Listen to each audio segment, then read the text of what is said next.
CBI ने जानबूझ के हमें चार्जशीट किया। सीबीआई ने प्रेशर में आके हम पे इनके कहने पे चार्जशीट लगाई। हमारे पास इनका एक एक रिकॉर्ड है। एक बार हमारी बात प्लीज सुन ली जाए, क्योंकि हम भी बेटियां हैं, 8 साल से इधर उधर भटक रहे हैं। उनके साथ देने के लिए तो बहुत लोग हैं। हम अकेले ही कोर्ट जाते हैं। अगर वो हमें गाली देते हुए भी हमारे बगल से निकल जाती हैं तो उनके पास सिक्योरिटी है, हमारे पास मैडम सिक्योरिटी नहीं है। लेकिन प्लीज एक बार मेरे केस के जो सारे फैक्ट्स है वो तो लोगों के सामने आने दीजिए। हम बहुत ही मुश्किल से जुडिशरी के पास गए थे। हमारे अपील में हमने सारे फैक्ट्स फाइल किए हुए हैं। उन्होंने अपनी टाइमिंग 3 बार बदली है। पहले उन्होंने कहा दोपहर 2 बजे, फिर उन्होंने एक मीडिया स्टेटमेंट दिया, उन्होंने कहा नहीं 2 बजे नहीं हुआ, शाम को 6 बजे हुआ। ये उन्होंने ऐसे इसलिए किया क्योंकि ऑलरेडी एक फोटो है मेरे पिता की कि वो मम्मी के साथ एक इवेंट में मौजूद है 2 बजे।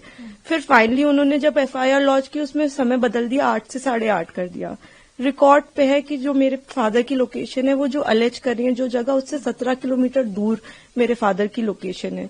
वो खुद उस वक्त फोन पे बात कर रही हैं जिस वक्त उन्होंने ये टाइमिंग अलेज की है। तो इतने सारे सबूत होने, एम्स की रिपोर्ट है जो बता रही है कि वो 18 साल के ऊपर है और वो खुद को माइनर 15 साल की बच्ची बताती हैं। मैं बस ये आपके माध्यम से कहना चाहती हूँ कि मैं समझ रही हूँ कि आपकी भावना एक तरफ जुड़ी हुई है, क्योंकि आपने ये सारे फैक्ट शायद कभी सुने नहीं है और ना किसी ने हमें नहीं अप्रोच किया कि आप अपना आपके फैक्ट्स क्या है। किसी ने उनसे कभी पूछा कि आप एक सबूत दिखा दीजिए कि आपकी तरफ कुलदीप सिंह सेंगर ने कभी आंख उठा के भी देखा। मैं कह रही हूँ अगर वो दिखा दे तो वो फांसी दे दे, लेकिन आप इस तरह का अनड्यू प्रेशर बना के, वो उन्होंने क्या किसी को पता है कि वो एक पॉलिटिकल पार्टी से एसोसिएटेड है। 2022 में उनकी मां ने विधानसभा का चुनाव लड़ा हुआ है उन्नाव से। ये सब चीजें वो नहीं बताएंगे क्योंकि वो सब चीजें उनके नैरेटिव को सूट नहीं करता।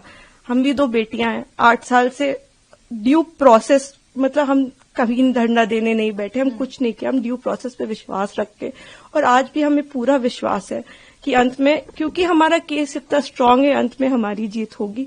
लेकिन 8 साल हो गए। मैं आपसे हाथ जोड़ के विनती करती हूँ कि प्लीज एक बार मेरिट्स पे हमारा केस सुन लिया जाए। हम कोई दरिंदे नहीं है, हम भी नॉर्मल परिवार हैं और वो हमें कुछ भी पावरफुल बोल ले या कुछ भी कह ले, असल बात तो यही है ना कि 8 साल से इतने सबूत होने के बावजूद वो जेल में बंद है क्योंकि एक बार आपने ऐसा झूठा इल्जाम उन पे लगा दिया। इस केस में इन्होंने स्टेटमेंट्स तो अपने बहुत सारे बदले ही हैं, जो कि आप अगर मुझसे कहेंगे तो मैं आपको डिटेल में प्रोवाइड कर दूंगी। इन्होंने समय 3 बार बदला है। पहले इन्होंने कहा कि दोपहर को 2 बजे कुलदीप सिंह सेंगर ने मेरे साथ रेप किया। उसके बाद इन्होंने कहा नहीं दोपहर के 2 नहीं बज रहे थे, शाम के 6 बज रहे थे। फिर इन्होंने चेंज किया, कहा नहीं ये नहीं हो रहा था, शाम के 8:30 बज रहे थे। जब सीबीआई ने मेरे फादर की लोकेशन निकाली तो उनकी लोकेशन 17 किलोमीटर दूर उनके उन्नाव ऑफिस की पाई गई। सीबीआई ने दूसरे केस में सीबीआई ने जानबूझ के हमें चार्जशीट किया और उसके बाद जब दूसरे केस में चार्जशीट लगाई तो हमें पता लगा कि हमने जब वो सीडीआर देखे तो हमें पता लगा कि ये तो उस वक्त पे फोन पे बात कर रही थी।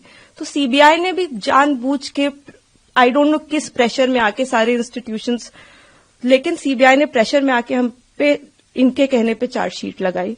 मैं देखिए किसी पे इल्जाम नहीं लगा रही, मैं बस ये कह रही हूँ कि अभी भी ये सारे तथ्य हमारी अपील में मौजूद है। हमारे पास इनका एक एक रिकॉर्ड है। एक बार हमारी बात प्लीज सुन ली जाए, क्योंकि हम भी बेटियां हैं, 8 साल से इधर उधर भटक रहे हैं। उनके साथ देने के लिए तो बहुत लोग हैं। हम अकेले ही कोर्ट जाते हैं। अगर वो हमें गाली देते हुए भी हमारे बगल से निकल जाती हैं तो उनके पास सिक्योरिटी है, हमारे पास मैडम सिक्योरिटी नहीं है। वो गाली भी देती है तो भी सब कहते हैं कि तुम्हें अपने पापा को निकालना है ना बेटा, तो सीधे देखती रहो, गाली खाती रहो, लेकिन तुम्हें जवाब नहीं देना है। हमने आज तक किसी को जवाब नहीं दिया, यही सोचते हुए, क्योंकि हम प्रोसेस में कि हम हर चीज सही ढंग से करेंगे। हम किसी ऐसे वैसे लोगों के पास नहीं जाएंगे तो कहीं ना कहीं इतने सबूत है इसमें कि हमें जीत मिलेगी। हमसे जुड़े रहने के लिए हमारे YouTube चैनल को सब्सक्राइब करें और नई वीडियो की नोटिफिकेशन के लिए बेल आइकॉन को दबाएं।